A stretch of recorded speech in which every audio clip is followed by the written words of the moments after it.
So, hello guys. Good day sa inyo at sa ating mga ka-plant serye.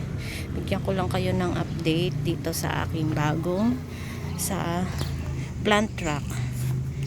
Yan ang aking ginawa. Pinagkaabalahan kanina. And ayan, tinesting ko yung aking mga dumating na mga succulents. Kung ubra ba siya sa aking ginawa. Ayan o. Matibay, maano naman siya, hindi gumagalaw kasi itinali ko ng cable tie cable tie. Yan po, ayan, inaano ko lang siya, siniset up ko kung paano pinagsasalansan ko lang muna yung aking mga pots kung paano set up ang ating gagawin para dito sa ating plant truck. By the way guys, ito po ay trellis po talaga, archway trellis.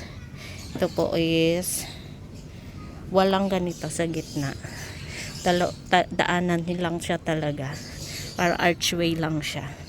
Parang ginawang ko lang, nagka-idea lang ako, nagawan ko ng plant truck siya, ng succulent plant truck para magamit ko naman.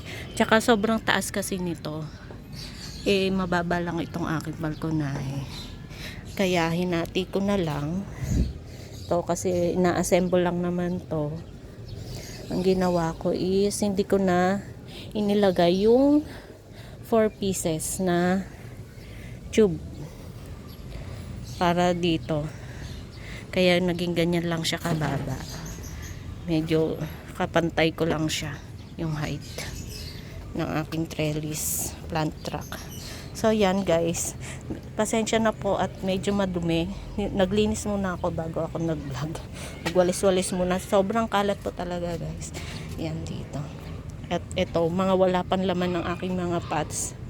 Inaantay ko rin yung aking mga in-order na pots kay Kat Saraos, hindi pa dumadating, napakadal. Nung ano pa yon, bago mag Holy Week, in order ko na, and hindi pa rin siya dumadating hanggang sa ngayon. Naubusan daw po ng box, walang mapaglagyan ng mga pots. Kaya ito is dumating siya ng 2 days after Holy Week. Yan, ang napaka-forgiving ng ating mga succulents.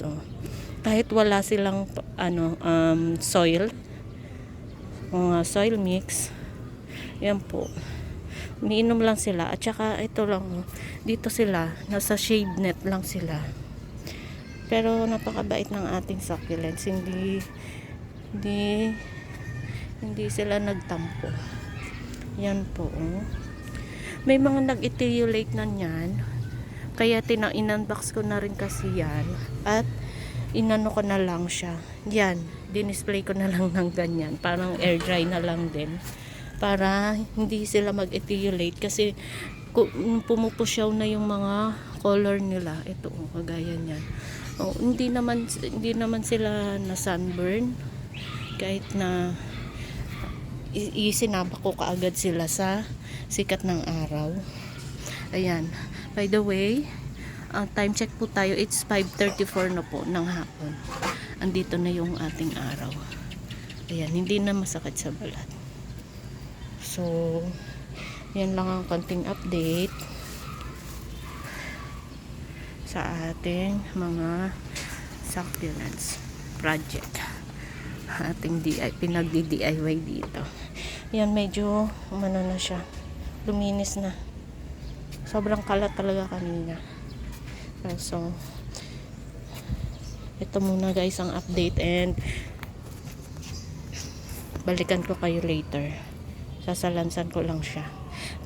Magre-repat na rin siguro ako para maayos ko na siya. Parang gusto ko kasi ang idea ko kasi is eto, kasi nga may mga mini house ito. Gusto ko ito is yung parang fence nila, tapos nandoon yung mga mini houses. Parang gano'n ang idea ko. Pero tingnan na lang natin guys. Meron din kasi ako mga seashell. Gusto ko rin mag mag-arrangement ng parang under the sea. So marami naman tong ating mga succulents. Tingnan na lang natin kung anong mga magagawa natin. And yan lang po muna. So something.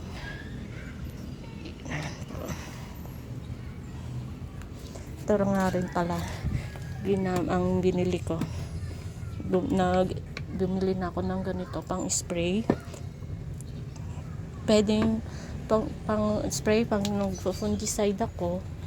Ito meron akong hose sprayer na binili. Pwede kong magamit, pwede ko rin gamitin pandilig kasi mas okay siya kaysa ganito kasi hindi mo kontrolado yung tubig niya ng pagbubuhos, ng pagdidilig. Ito is gaganituhin mo lang, nilulusot ko lang, kasya naman siya. Ayan, testing natin. Kanina nag-try na ako, mamaya wala pala naman tubig, sorry guys. Ayan, ganyan lang siya oh. Mas madali kasi hindi mo na kailangan, ayan o, matututukan mo kung sakali magdidilig ka ganito, matututukan mo talaga kung saan yung area na gusto mong idilig lang, like ganyan, ganyan mo lang siya, hindi na mababasa yung mga rosettes. Ayan, kaya naisip ko na bumili na ng ganito. Ganyan lang. Yung sasample ko sa inyo guys kung pag-araw na ng aking pagdidilig dito sa aking succulents. Pero mga uhaw na tong mga to. Neglected na kasi to. Mga to. Ilang araw na ako hindi nakakapag-dilig. Mga tuyo na yung mga soil nila. Soil mix nila. Yan, at sobrang busy ko lang. Ayan po. So, ayan lang po muna at balikan ko po kayo guys. And thanks for watching.